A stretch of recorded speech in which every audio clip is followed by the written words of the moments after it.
p.m. to 7 p.m., the Deep South Para-Comic-Con will bring chills, thrills and much more.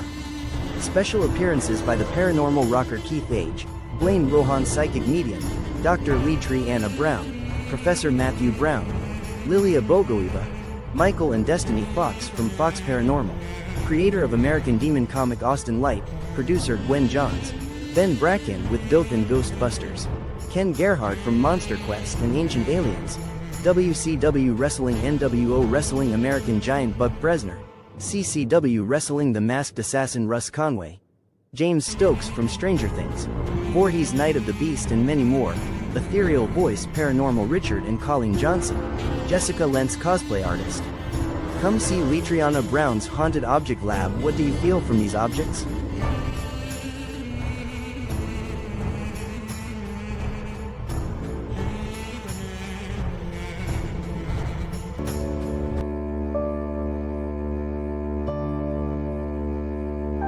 Discharges, you guys run, I'll hold it back, I'll shoot at it, hold it back, don't scare it. But if this thing charges, I can defend myself, you guys.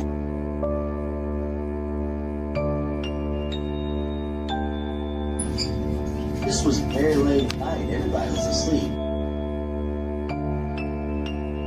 And I was terrified. I was absolutely terrified.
Hey, hey. Hey, sister. Hey, everybody. There's Gwen. Hey, hon. So happy to, I'm jealous of Blaine's hat. Yeah. I want Blaine's hat. You know what's funny? What? The shipping cost more than the hat did. Oh. About That's $3. funny. Yeah, because it came from Canada. It came from a native-owned company in Canada. I thought it was American made until I was like, why they charging $19 for shipping? It's like, gee. Well, I do want to say a few things before we go to the show.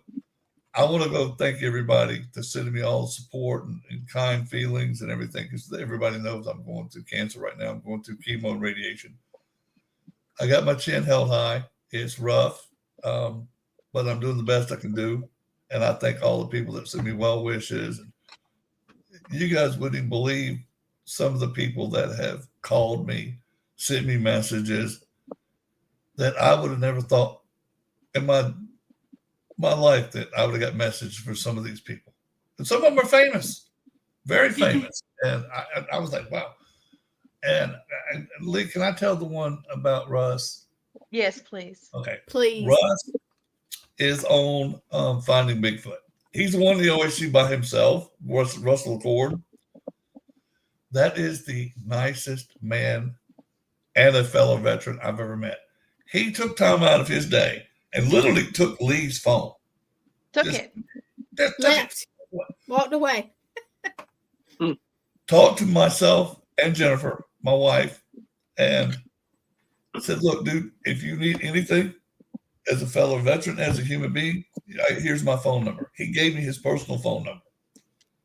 I sent him a text Friday. I said, brother, I made it through week 1. He was like, heck yeah, man, we've got you through this. You need us, call. And John Zaff is the same way. Johnny has been wonderful.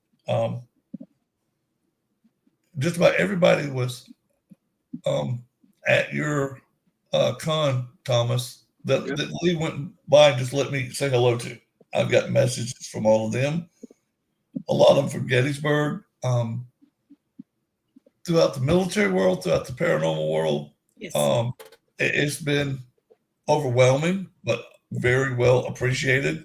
And I'm going to make it through this. So if you guys don't see me on the show as long or as much, it just depends on how, because since we do this on Mondays, I do chemo first thing in the morning, then I do radiation right after.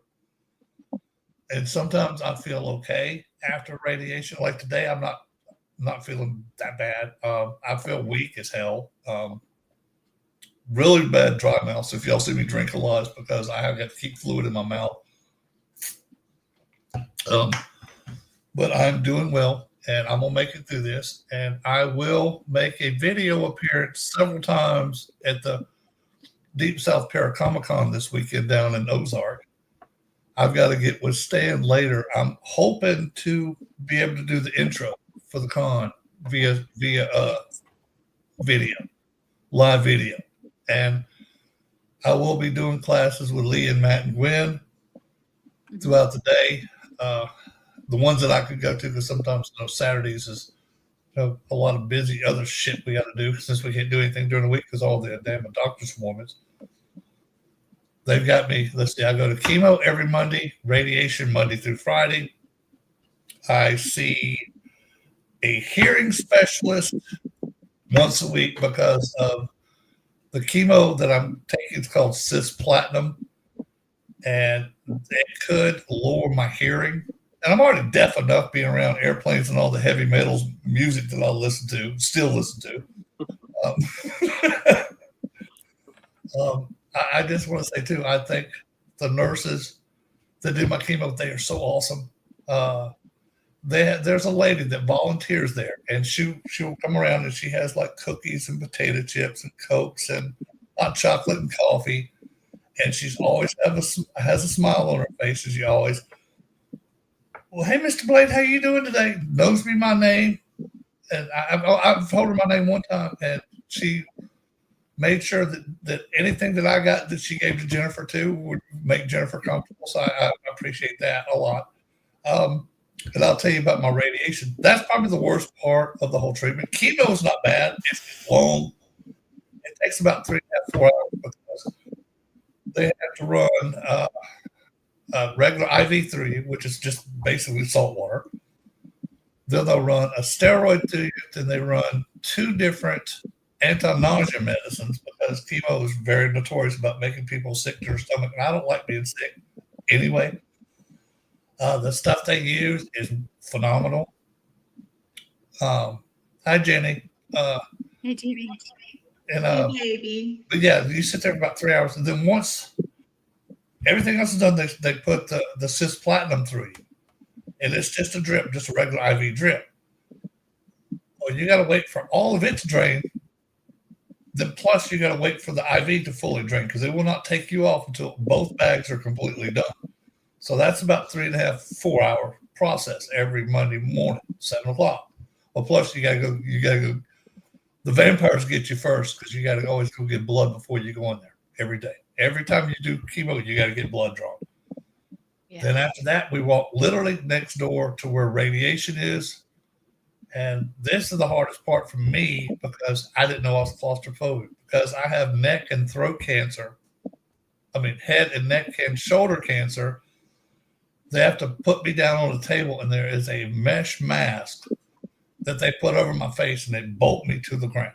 I did not know that I was claustrophobic as hell I freaked out. I've never been more scared in my life. I've had rockets, mortars, and small arms fire shot at me in war.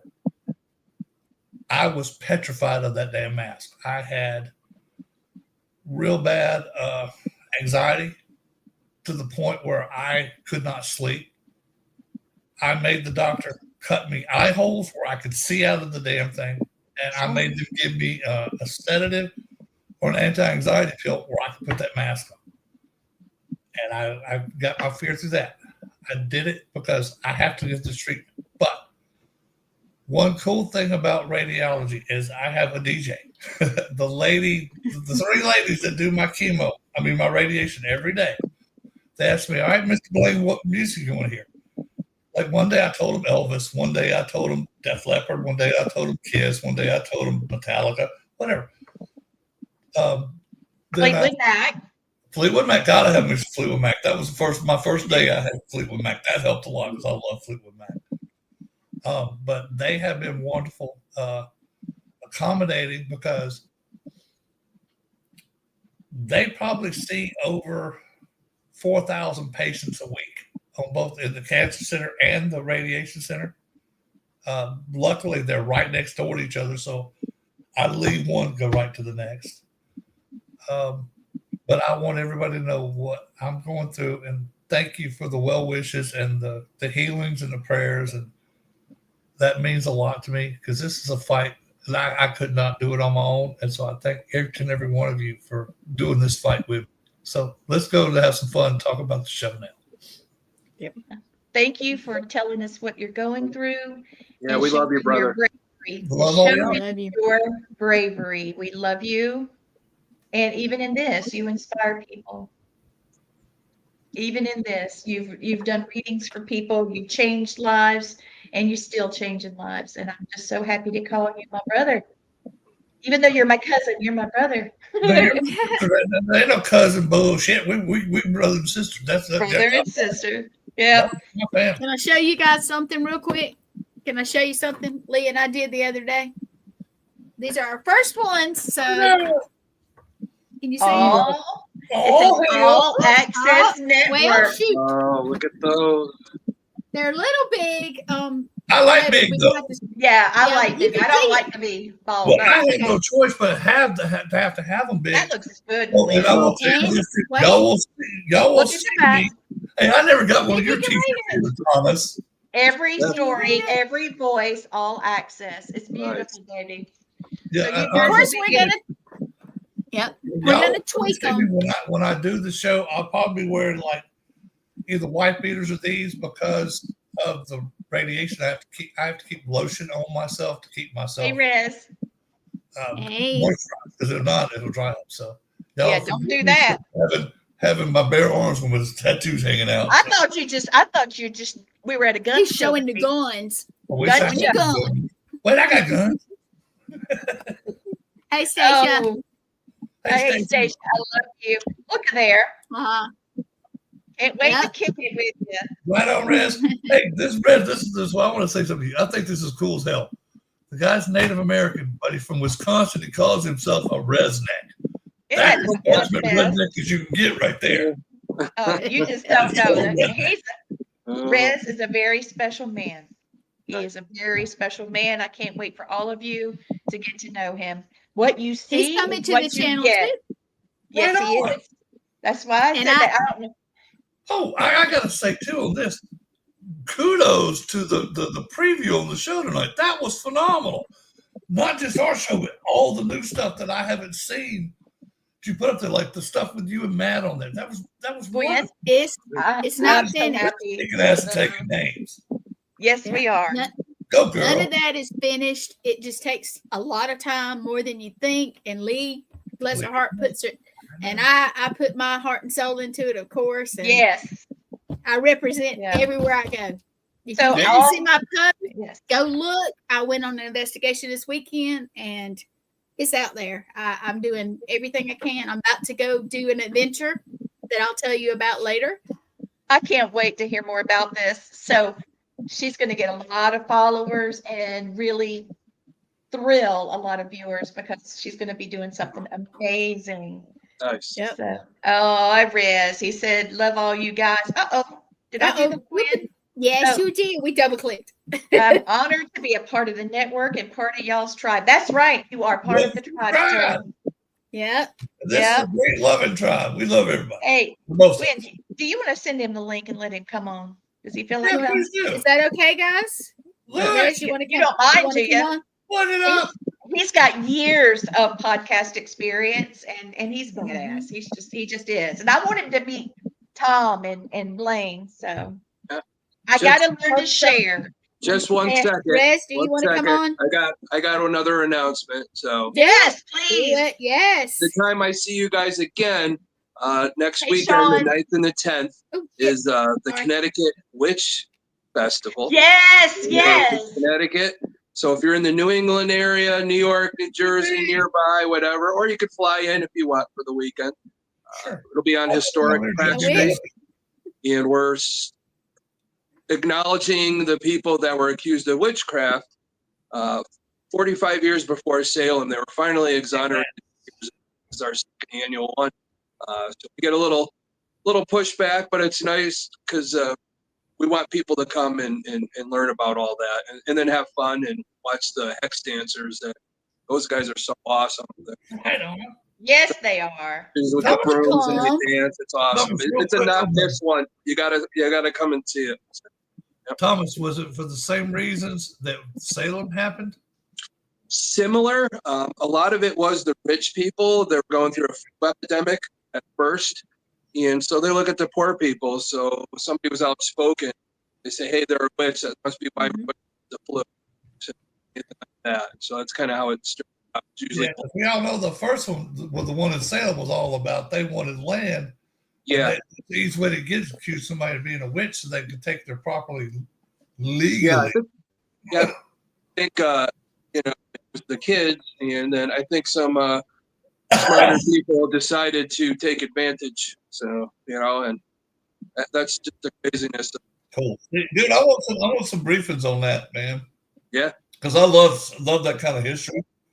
Because it's fascinating to me. It's like, okay. Yeah, Dr. Richard Ross wrote a whole. Yeah, Dr. Richard Ross, who's going to be one of the speakers. He wrote a whole book about the trials in Connecticut. So that's on Amazon. You can get all that. So. That makes sense. Be cool. Hey, Thomas, do you have an external mic, Thomas? Do I have a what? An external mic, or is it? Why you can't hear me? Because you're blipping. It's blipping a little bit. I didn't know. Not on my end. It's only on yours. Mine is coming. Okay, it's me then. Yeah, mine's just fine. fine. Okay, good. It's just me. It's just me. Lord Jesus. Just show me react. Yeah. So it's me. Yeah, a lot of our Wardruna friends will be at the Witch Festival. So of course Stacia will be there speaking. May will be Dr. Richard Ross, Catherine Nadal. So we got a lot of cool speakers. Gonna be one woman that's gonna teach you how to make a witch's broom. So that's gonna be kind of fun too. So there's a lot of fun stuff. So, a lot of learning and all that. So it's gonna be a good weekend. Yeah. What happened to Gwen? She leave on us? No, I don't know. She just went into Twilight Zone. Yeah. She's in the ether somewhere. Well, I was downloading some pictures for you about the witch festival, and I don't know where they went. Yeah. There she is. Hey, spit her out. Luna. Got Riri. Riri. Hello, Riri. Gorgeous, you sweet boy. And you see who's here? Where'd you get him? Luna. Yeah, she hears Hi, Tom and Blaine. Say hi. Hey, She's so Luna. sleepy. It's drizzly rain. You got to It's get all drizzly access T-shirt for Luna. Yeah, she's part of Wardruna too, right? Oh, don't forget Ginger. Ginger's a sweet baby Ginger girl. needs one too. She's in the bathtub with Matt. She thinks every time he gets in the tub, she's got to get in. I don't know what's going on. Nice. Dogs aren't supposed to like baths, but she doesn't know it, so she does whatever. She doesn't think she's a dog anyway, so. No, she thinks she's a kid. Yep. Crazy. Well, So we have been talking about the Sutcliffe Ripper, right? Mhm. He's our topic for tonight. Let me just throw this out here. I'll start by, what do you call it? I'll break the, when you're pool, play pool. Yeah, I'll start with that. Here it is. Yeah.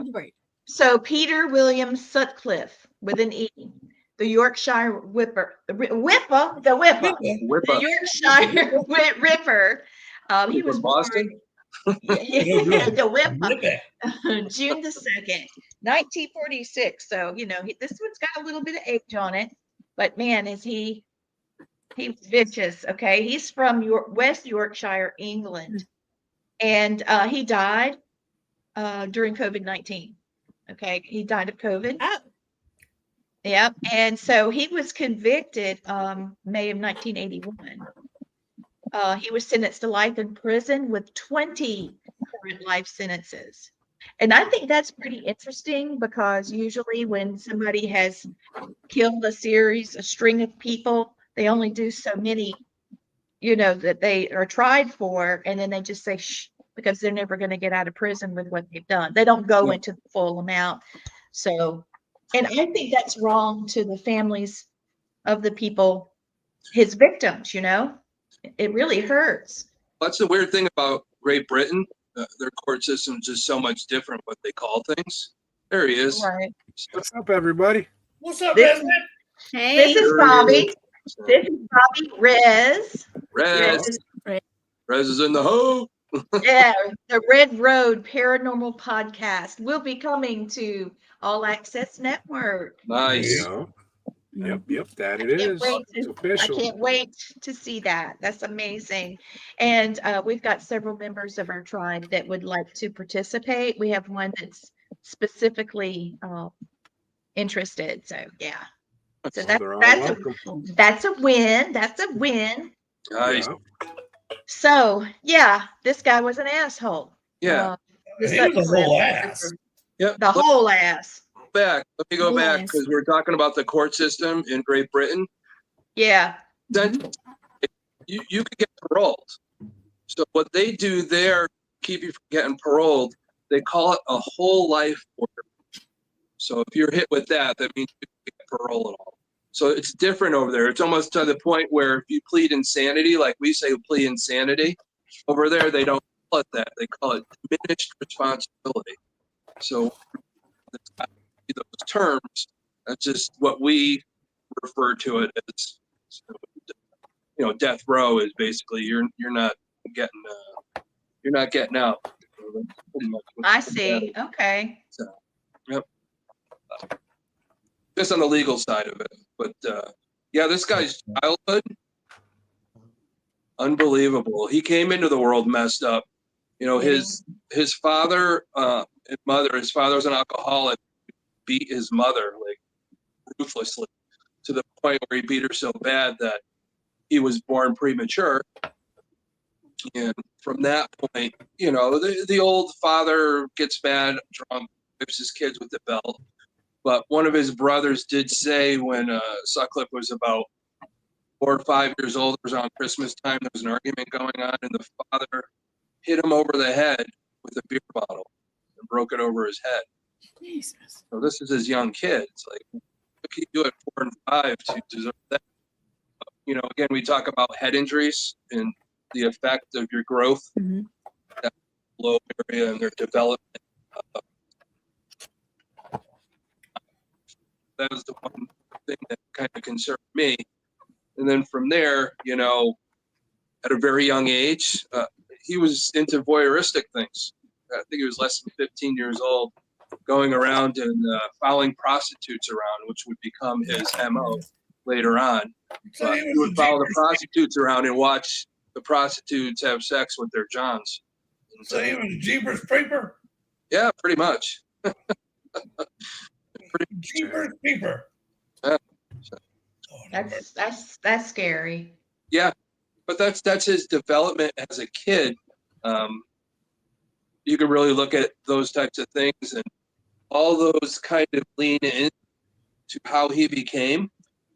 And one of his first jobs is he was a grave digger. I don't know if you guys knew that. He started out as a No, I didn't know that. He loved it. I mean, the people that I bet he did. Well, yeah, all the people thought he was weird. You know, he liked to get overtime to dig graves. They wanted to put him on the road after with that service, and he didn't want to, so he left. And he became like a truck driver, or they call it, heavy goods truck or something. It would be a lorry driver. Yeah, and he got fired from that. He was stealing tires, but later on, he stayed in that side of things with being a truck driver. And as you know, there's a lot of serial killers that are truck drivers that we've talked about. Yeah, because it's convenient. Yeah, exactly. You're here, you're there, you could do what you want. So, yeah. But that's pretty much to that. So that's his childhood. Mother, he and his mother were beaten terribly. Yeah. Oh, Lord. Yeah, that's the weird part of it. But his whole life sets up to him becoming a serial killer. His voyeuristic looking at prostitutes, beating up, that frontal injury of getting beaten all the time. Yeah, now you're chopping up. Yeah, now you're chopping up. It's weird. Now you sound choppy. Yeah. Oh, do I? Yeah. Am I losing signal? Yeah. It's weird. You're in and out. You'll get like 2 words and like. Oh no. My Wi-Fi is a little less, but all right. How do I sound now? You sound fine now. That's better. Okay. All right. Maybe it's the fan that's on. But probably the biggest thing is later on they said that he was a paranoid schizophrenic, which I don't think he was. It was all like a ploy. But really what that might have stemmed from is he got married after I think he was fired from one job. He goes and so meets this Sonia Zerma, and they get married. But she was diagnosed as paranoid schizophrenic. She had a lot of miscarriages. She was trying to become a teacher, which she ultimately did, even though she was paranoid schizophrenic, I guess on the medication. But she was to the point where, they went through a lot. They stayed together. She cheated on him, but they stayed together and stayed in the house up to the point he was arrested. But I think the crazy part of it is when she was interviewed, when they were interviewing her about Sutcliffe, some lady was writing a book. She said that she was the most irritating, strangest, and coldest person she's ever met. And this was Sutcliffe's wife.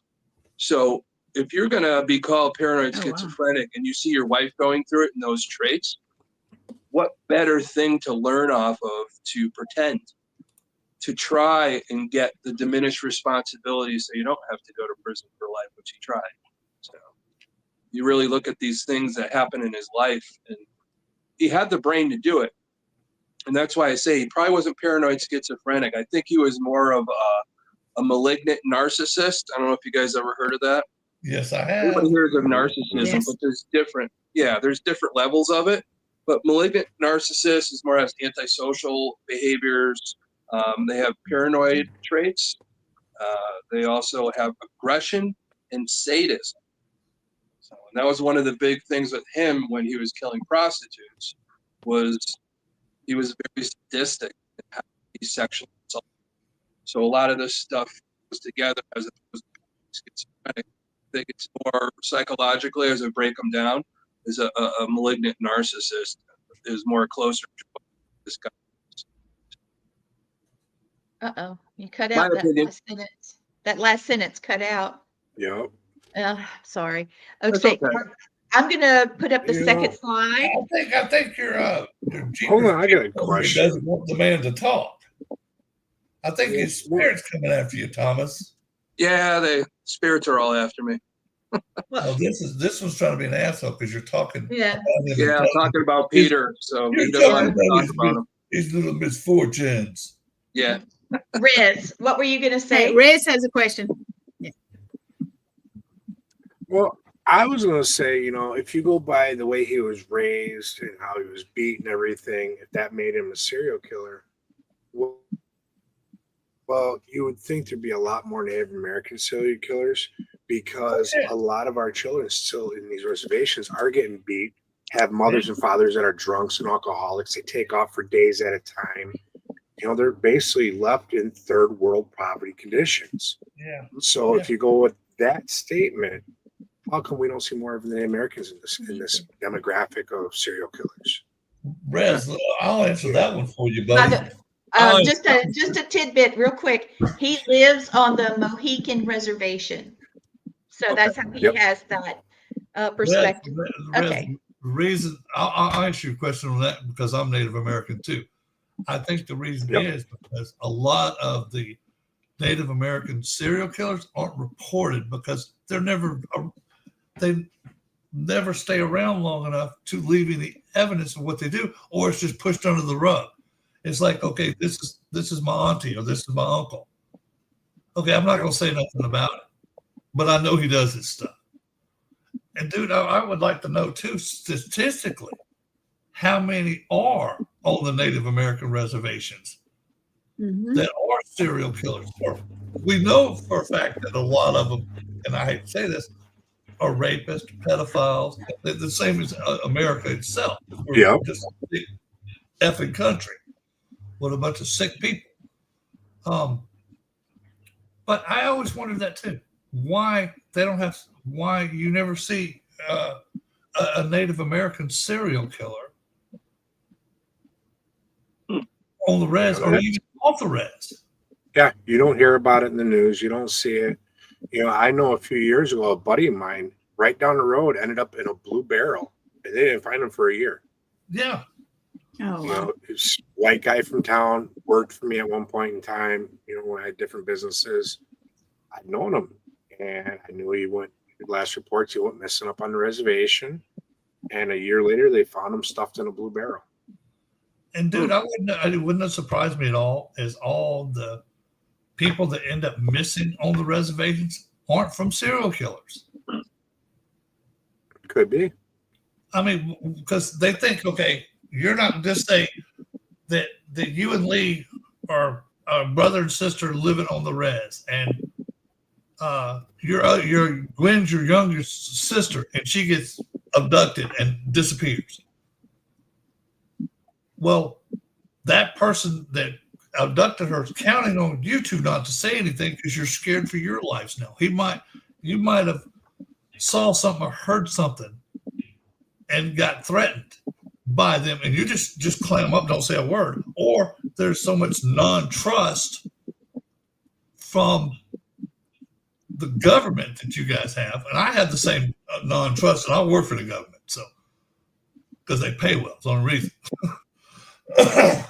But I think that's a lot of it has to do with like, okay, everything that we've ever been told has been a lie to us.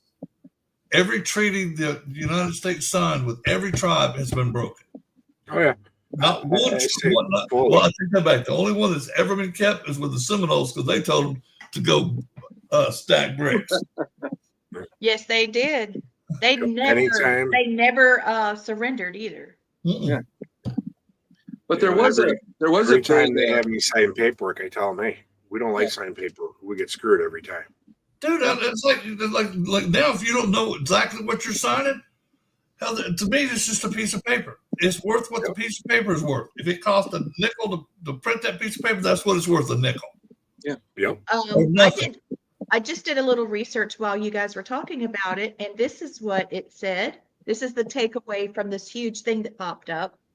It says that there's no evidence that Native Americans are more likely to be serial killers. Duh. But the idea is that Native communities are underserved, over-policed in some ways, and under-policed in others, especially when it comes to missing and murdered Indigenous women. There's a lot of trafficking and all that. Yeah. I want to target more of that information about missing and murdered Indigenous people. Yeah. We need to do a whole show just on this. Oh, well, we've got a new show coming out. We have a new show coming out. It's called Native Matters, and that's going to be just about this. Yeah. And, I was hoping it would be our show. I didn't know it was a whole other show doing it. Sorry. Yeah. No. Well, you can always pop over. Good Lord, of course. You can always go over there. Mhm. But we've got the Commission of Minority Affairs coming on. And Department of Agriculture for South Carolina. It's all South Carolina related because that's where I live.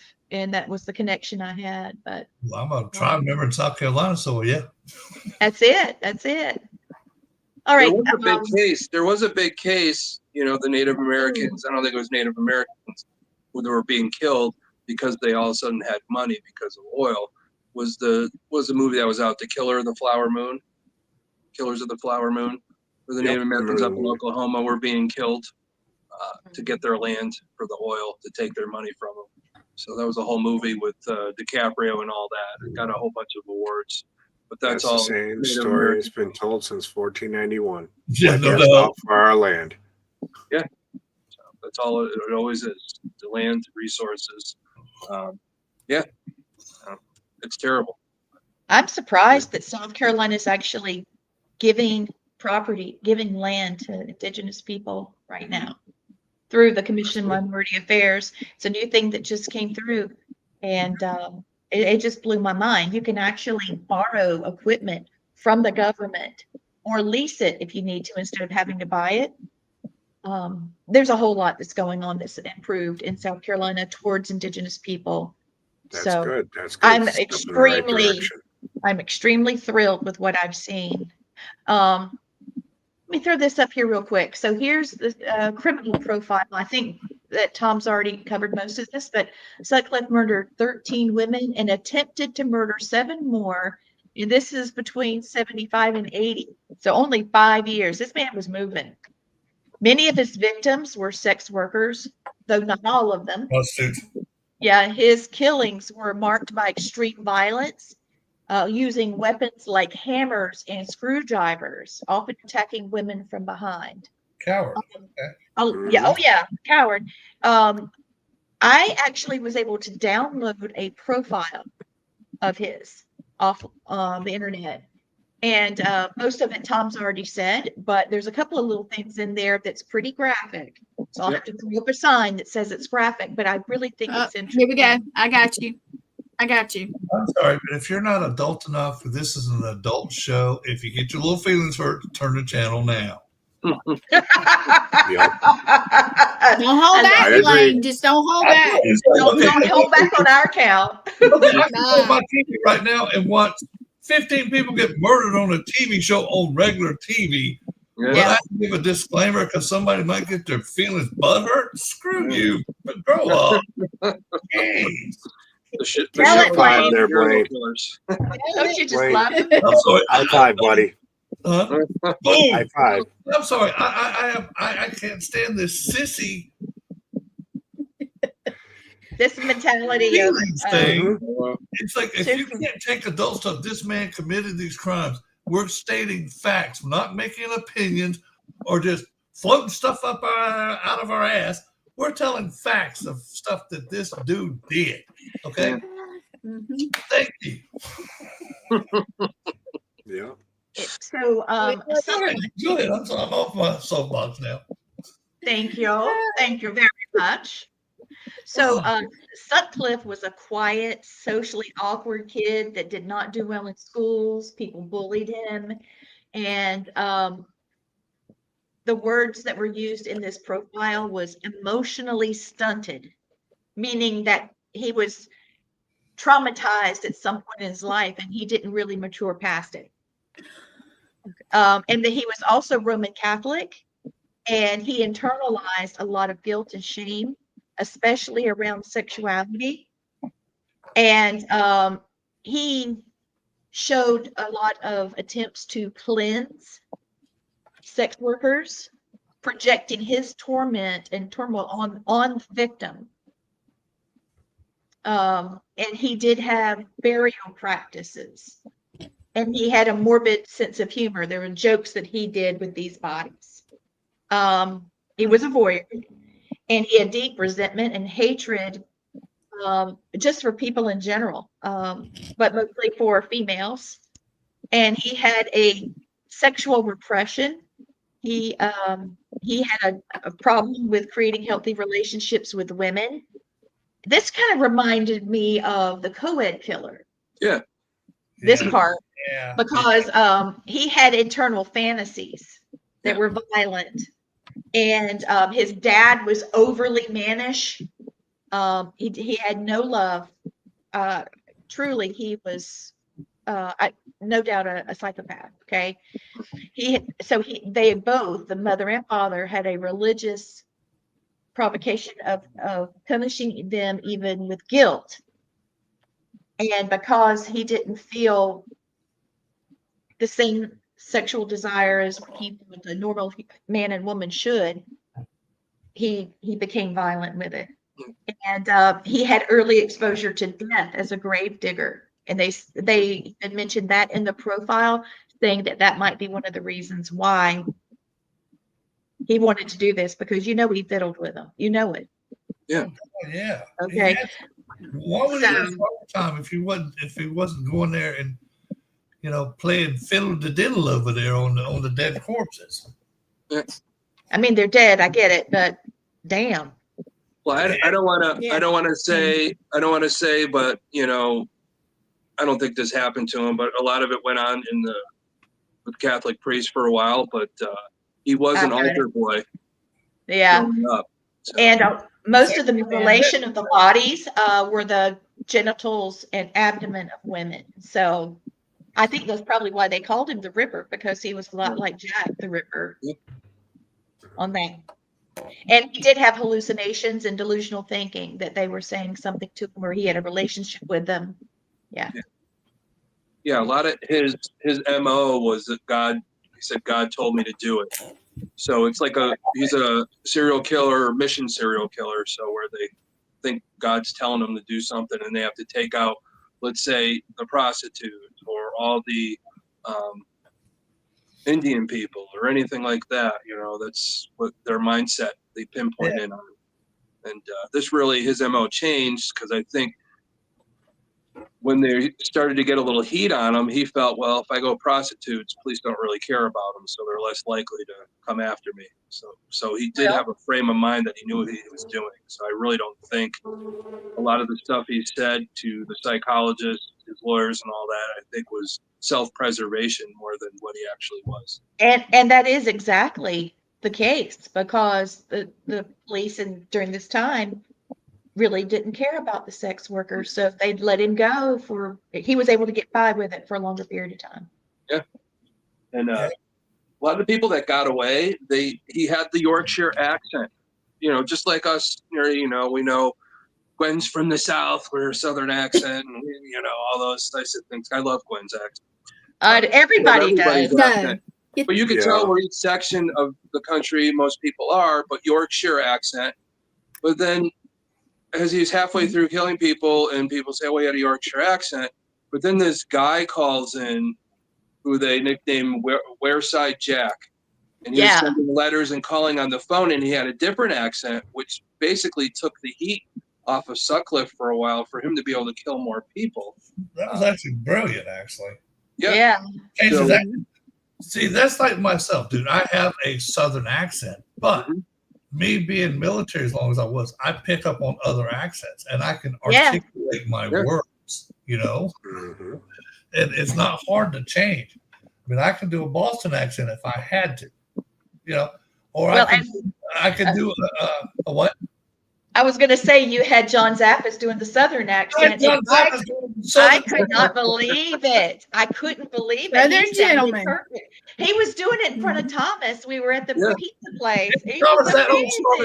Thomas, that started off as a ruse on a show we did.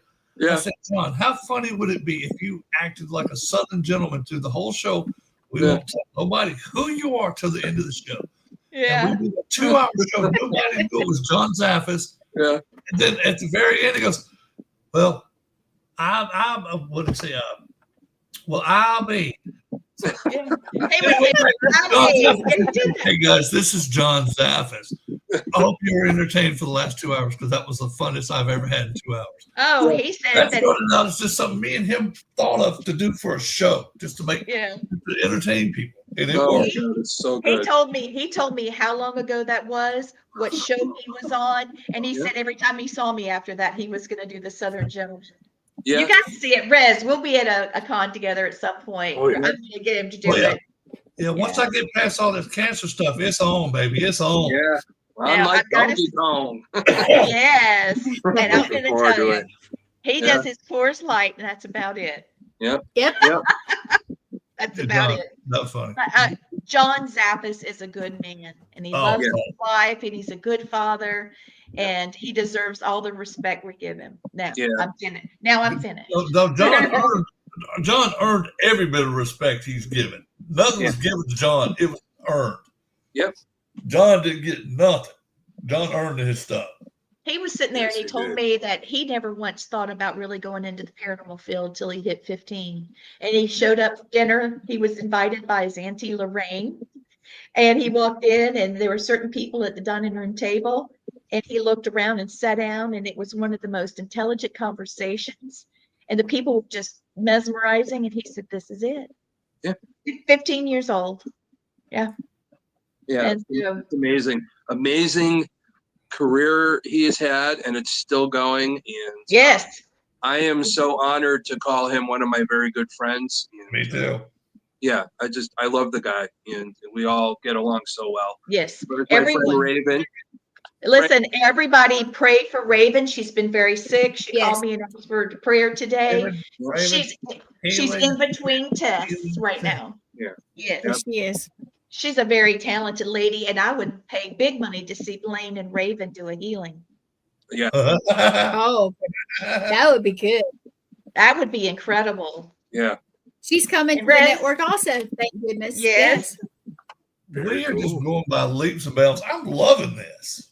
And Yeah. Raven, I love your last Well, name. listen, Here's yes, to the wolf. yeah. People would come by and they would look at her, and I would see love in their eyes looking back at her. That's Yeah. the impact she has without even opening her mouth. I could see That it. is called such great energy that it makes you smile. I love when people come up to me and smile. It means my energy is doing what it's supposed to do.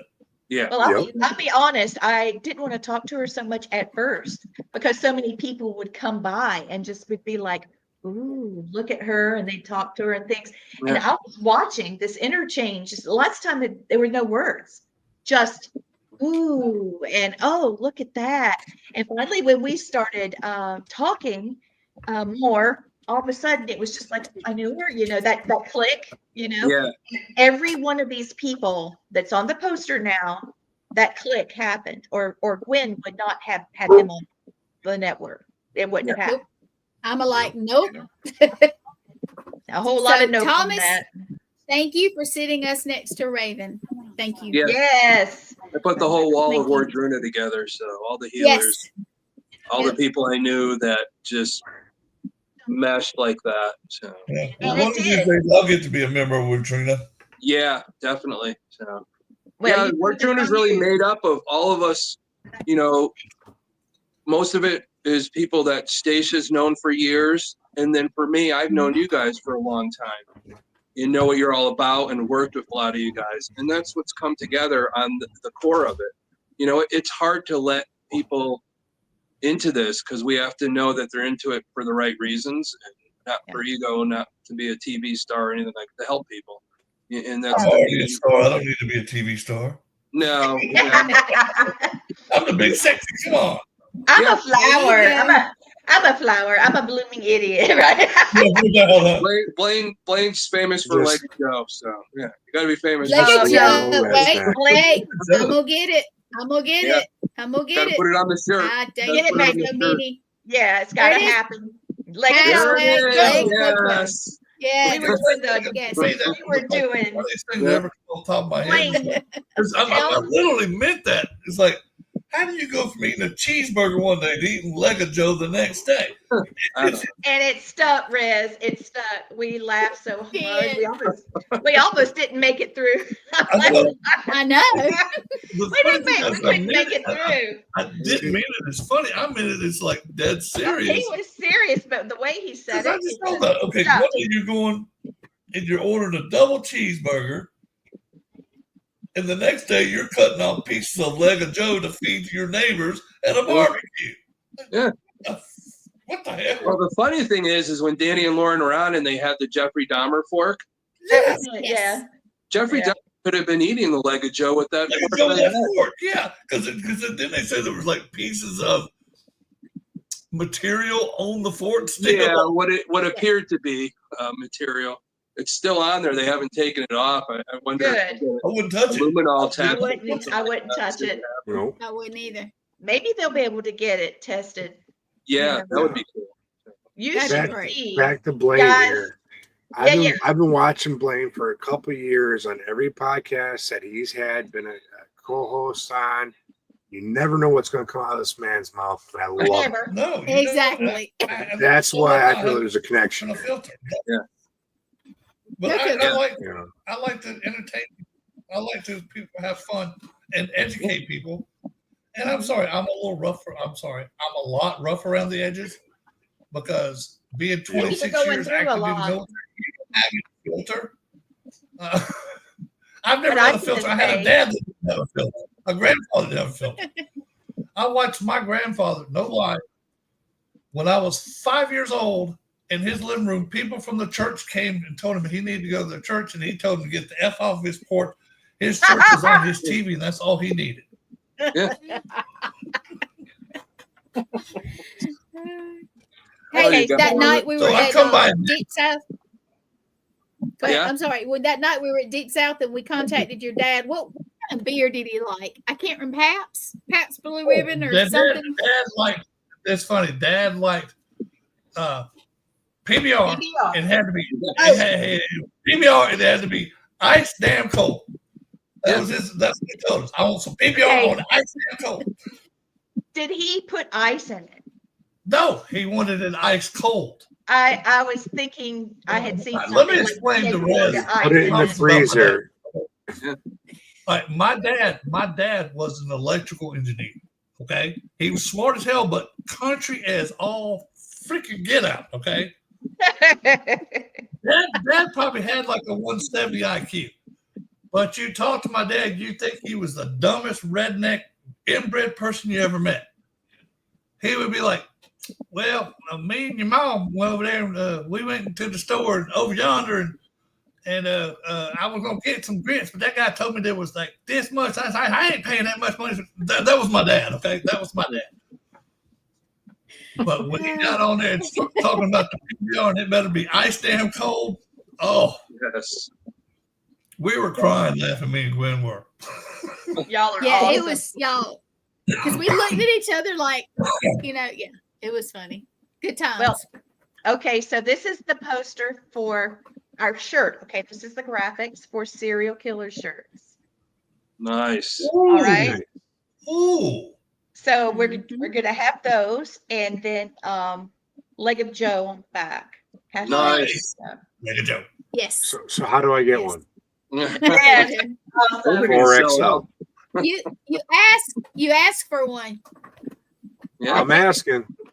All right, asking. his ass did. Please. So now present he did him with a shirt he did. Yeah. While we're talking about the Leg of Joe, Yeah. this is an actual town in South Carolina. Boom. Ketchup town. Nice. So you Is might it- see some ketchup. I want to go there. Hey, is it right next to Intercourse, Pennsylvania? Nice. Yeah. That is Oh, a real Lord. thing. Can I tell you the Intercourse, Pennsylvania story real quick? Oh, Oh, boy. geez.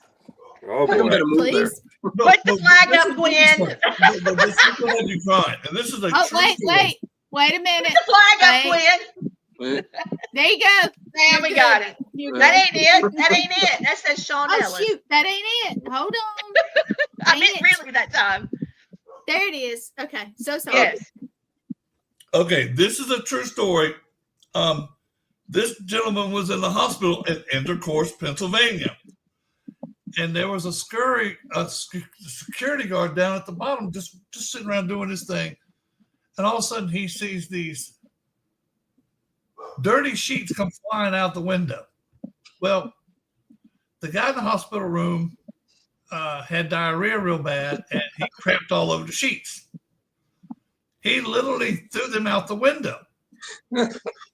This gets better. This is a true story. I'm not making this shit up. That's what makes it so funny. It's true. There was a bum down at the bottom under the window. The sheets land on him. He's fighting this thing. And the security guard's trying not to laugh this whole time. He goes, dude, what the hell happened? He goes, I just beat the shit out of a ghost.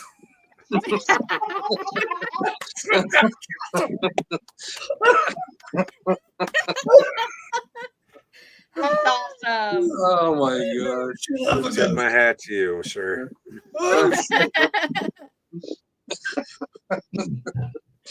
Oh, that's so. But yeah, I researched that one, and I could not stop laughing when I read that. I was like, and I got it from Stupid Crook News. Nice. Oh, I'm sorry. I got it from this place called the Darwin Awards.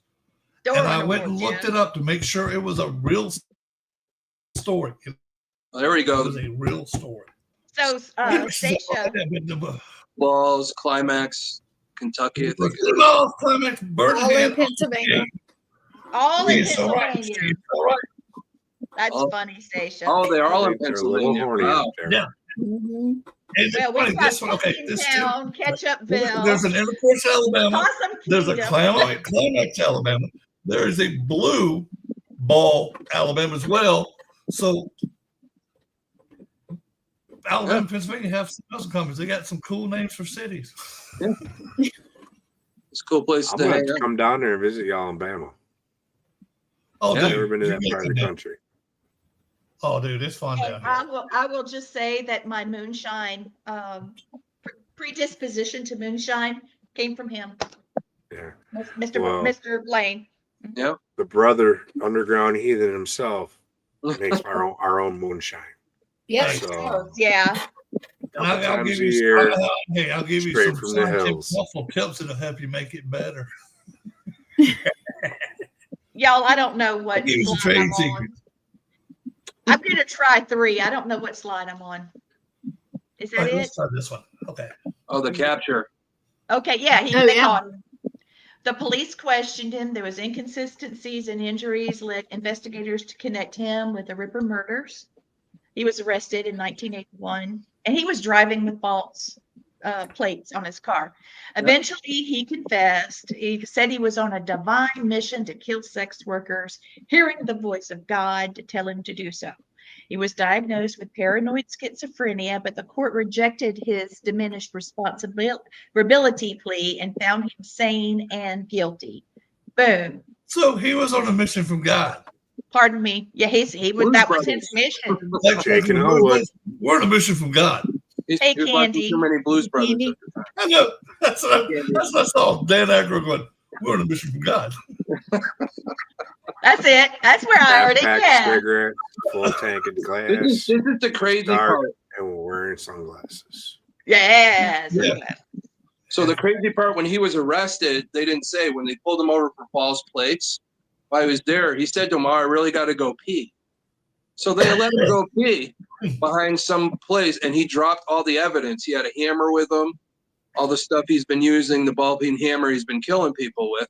He dumped it. So when they brought him over for more questioning, the cop that arrested him, like, dawned on him, was like, just had the inkling to go back to where they arrested him, and he found all the stuff there. So that's really what put him away. Well, good. At least his Yeah. brain functioned Yeah. at some point. Yeah. Okay. But they almost Next didn't get slide. him because they were talking about that Wearside guy, whatever, John Samuel Humble. They captured him a few years after. And what do they call it over there is perverting the course of justice. I like it. Not obstructing. He's perverting the course of justice. I like perverting that way better. justice. Oh, yes, they're British. That's right. Yeah, they call Right. stuff over court stuff over there all weird shit. So he did spend much of his life in Broadmoor Hospital. Mhm. And he was in high security psychiatric facility and then transferred back to prison in 2016. But COVID got him. And I'm moving a little faster because it is 9 o'clock. And I know that there's another show coming fairly soon. So, all right. So the investigation drew heavy criticism for its mishandling and particularly for dismissing important evidence and relying too much on the hoax tape of the Wareside Jack. And many believe misogyny and bias against sex workers among police officers contributed to the delays in capturing Sutcliffe. And because of the brutality and a long evasion of capture, Sutcliffe has become a figure of urban legend and dark fascination in true crime circles. Some paranormal investigators. Now, this came off of, out of the just the web. This wasn't a paranormal website. Okay, so this was tagged on it. Some paranormal investigators have claimed that residual energy from the murders has affected locations where the crimes took place. No, I disagree with the residual. That's active haunting. That Yeah. is not I residual. agree. That is active straight That's haunting. intelligent. Yeah, I agree. It doesn't haunting because the reason I picked up on that, as soon as she said residual, Jana was screaming, "No, that's real. That's real." And Jana was my Native American spirit guide. Mean little She's woman, so but friendly. God, I love that woman. She's tough. And dude, she never lies. When she tells you it's fact. She said, Well, "No, victims reaching out. Victims reaching out. They want closure. damn right they do." Well, Dude. I would love to go to UK and handle this.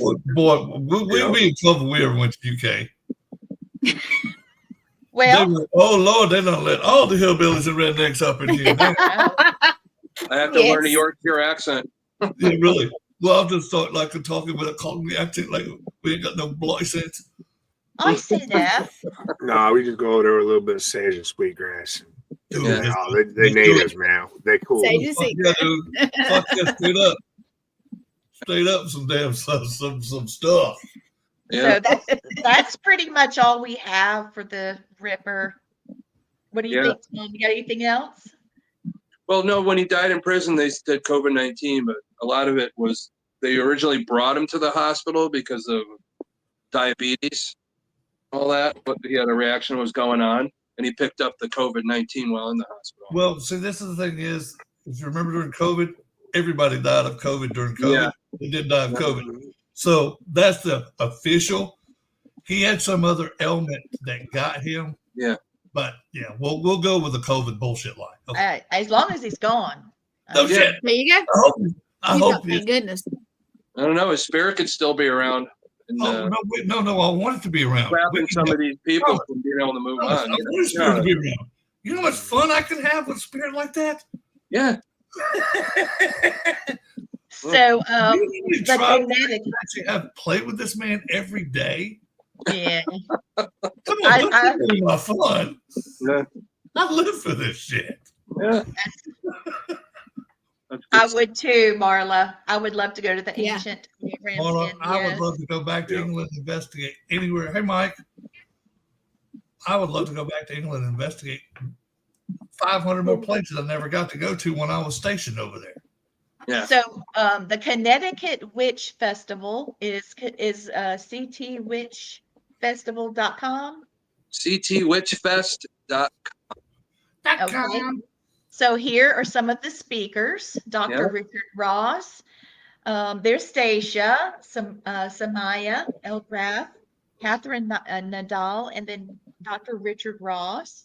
Yep. And we've got our very own Thomas Patrick Gormley. And Okay. I just cut off, sorry, I cut off some stuff down here, but I just had to get a little shot. Robin Ziegler, the shaman and the showman, and then F.R. Rivers. Yep. And of course, the hex dancers. Nice. Yeah. I love that. I love that. Dude, please film that. And Yeah, send us video I'll of that. send you some I think stuff. that would be badass. Yes. It is badass. Yeah, all the speakers. Who the hell we doing next week? The what? Who the hell we doing next week? Yeah, who we Oh, doing? Maybe we should do the Kronberger that just got sentenced. Yeah, that's a great Who idea. burger? people out in, what was it, Idaho, or whatever. Hamburger? What'd you call it? Hey, let's ask Rez. Rez, give us an option. Ooh, I don't know. I haven't kept up. Give us on an any of the option for recent next ones. week's show. You've already hit all the ones that I want to talk about. Is there one that we have talked about you want to re-talk about? Because I love talking about them. So does Thomas. So does H.H. Holmes is my favorite. Dude, we can go The back Murder to Castle. H.H. Holmes. There's some good information on H.H. Holmes. There Yes. is. He did himself. You know, and what I'd love to do is go down to Chicago where the old murder castle was Yeah. and actually Where the post office investigate is. that post office. Yeah. Dude, I've investigated the land itself, but not the post office. They wouldn't let us in the post office, but they let us do outside the post office on the grounds. Yep. And but we had to do it, dude. We had to have like 12 police escorts there because it's a high crime area where that post office is. Oh, Lord. Just needed me. You'd have been fine. Oh, dude, I'm going to race down there, baby. Hey, dude. Oh, What here was we go. guys were going to do I live? guarantee you I was toting. Yeah. And I told one of the cops, I said, I hope you don't have a problem with a redneck over here with a firearm. Yeah. Veteran with a firearm. He goes, "You got a permit?" I said, "Hell yeah, I got a permit. It's called my military ID card." Yeah. I'm a part of the Okay, guys. armed forces. Station. I'll talk to you after show for a couple minutes. Stacia said Luca. Hold on. Magnata. Yep. And Candy said do Bingham from Horry County. True. Okay, I gotta ask, where the hell's Horry County? It's in South It is Carolina. like Myrtle Beach area. That's where I went. Yeah, that's where I went this weekend. Okay, so I didn't know. That's why I'd asked. I was like, "Where's the Horry County?" I mean, Horry County. Yeah. I also thinking maybe what is the guy that up the Long Island one who was dumping people on the beach? That's recent. Oh, oh God, what was that idiot's name? He's a weird looking dude too. He's a weird dude. I can't think of it. I forget what the name. We might just surprise you next week and come out with something totally different. Who knows? Yeah. Let me figure it out. Who we're talking about? We were just talking about Brian Koberger. That was just That's the one I was. y'all. Saying. He just got sentenced. So yeah. Yeah, he was a PhD student in criminology. Yep. With Washington Hey, you State guys. University. I think that might be it. Yeah, what's going on, Gwen? I got to pop over and get the guests for the next show. But love you guys. All righty. So I can make the ad. Yeah, I want to talk to y'all before after we get on here. All right, Lee, just end the show. I got it. We'll wrap it up. Flip us off. Yeah. All right. Wrap us up. We'll see you next week. Flip us off. Wrap us up. Well, I guess I'll go ahead. I think I will go ahead and end the show, and we'll figure out what we're doing on our chat, and then we'll do it. This will be the first time I'll let you use the word unalive. Unalive us. Unalived. Do the show on the seat of our pants. Everybody send Blaine messages. Rez, thank you for joining us. Love you guys. Thanks, Rez. And we're out of here. Yeah.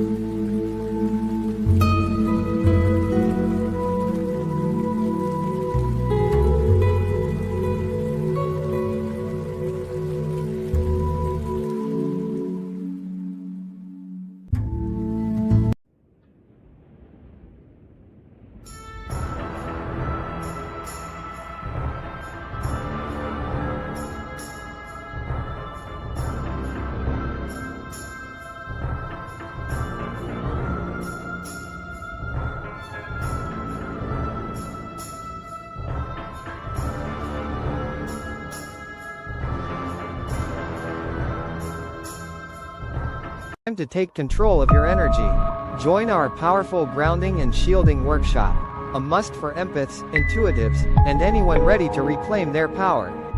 Learn to protect your energy. Stay centered in any situation. Live with clarity and strength. This workshop could change your life. Enroll at Deep South Comic-Con.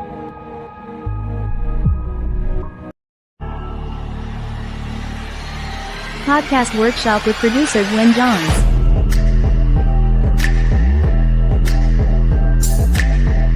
Do you dream of having your own podcast?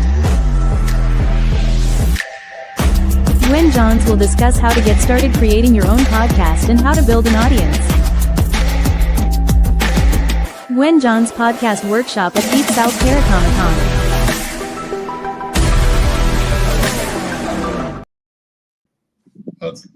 We're out.